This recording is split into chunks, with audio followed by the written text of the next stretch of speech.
I want to start with, listen, the other thing I think we should do on these shows as well, Dom, is I don't like to pussyfoot around and like set things up and all. So let's just do this, right? The first thing we have to talk about this week, because these are two teams that are playoff teams, has to be that fucking G2 versus Misfits throw, right?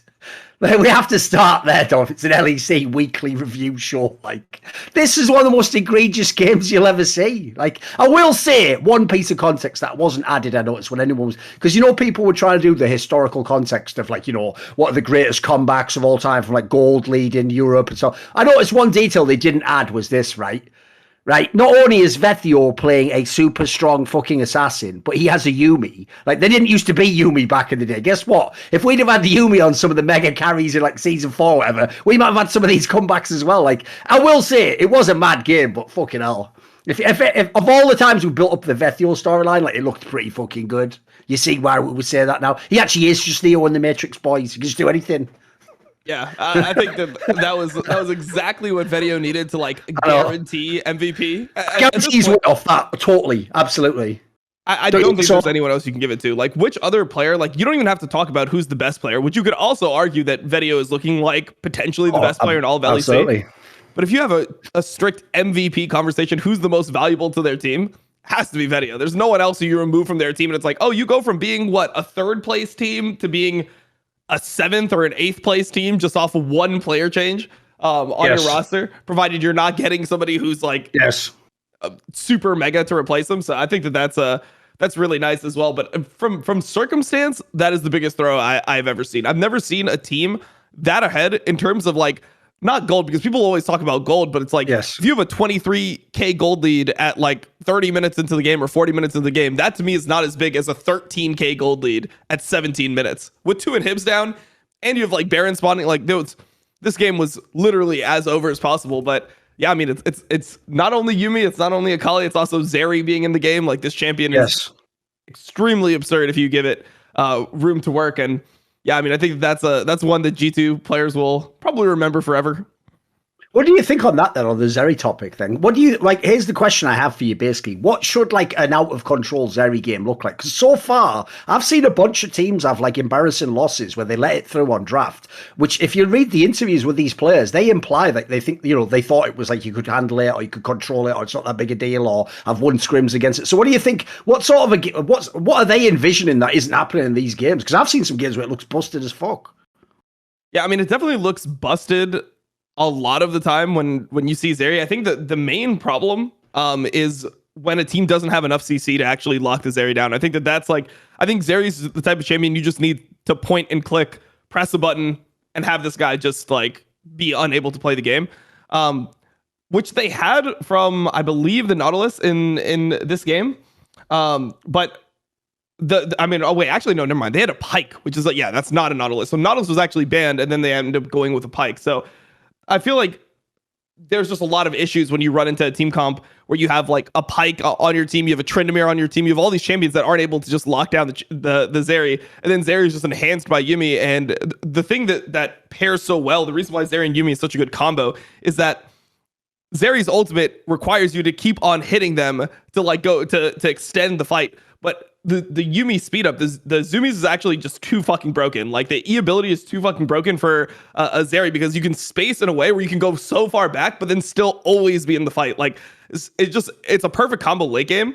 And if you don't perma dive this lane, the champion just becomes out of control. So I think that mainly the issue we saw this game is just the draft of champions doesn't really allow them to make mistakes and come back from, big deficits. And I mean, by the time they throw the second time on top inhib, I actually thought they lost. Like, I thought that they were actually in a losing position, even though they're up 6k, because when you start throwing like that, it's not really the gold that matters as much as the experience. Like, when you throw 3 or 4 times, like, there's a point in that game, you look at Targamas is on the Pike or whatever, and it's like, oh, this guy is legit 3 levels down on the Yuumi. Like, that's actually the circumstance. Like, he is down 3 fucking levels. Like, he can't play the game. Like, you can't play the game. A Pike being 3 levels down on a Yuumi, how useless are you going to be in comparison? So the experience lead just becomes way too much. And yeah, I mean, there was really not a way for G2 to win past the second throw. So like, at 21 minutes, I feel like the game's actually over. I don't think that there's a real way for G2 to come back outside of maybe some like outrageous splitting where like Trinimir's in the side lane, like he kills the Gwen or something, and the rest of the team is able to just like stop recalls and Trinimir ends the game. That's pretty much the only circumstance where I can see G2 winning that game once they start throwing. Because as much as like on the past episodes, like one of the reasons, especially at the beginning of the split, I thought the Vethio was like a mega standout, is because the rest of his team just looked so lackluster at certain points, or sometimes just in their role outright. Whereas like I actually do think as well, the good news if you're a Misfits fan is like, look, obviously that win, yeah, you're not supposed to win that game, right? That one's not really like the one you fucking plant your flag on, like we are the Misfits. Like, but if you look overall, I feel like actually the last few weeks they actually are getting slightly better as a team, dude. Like even in that Vitality game, I even thought like that like gank they did on mid super early where they had like a 3-man fucking setup and like the Mercer came around and like the Thresh hook to catch. But they actually look like they've got like coordination. Like they look like the team definitely hasn't given up. They're only being carried by Vethio, you know.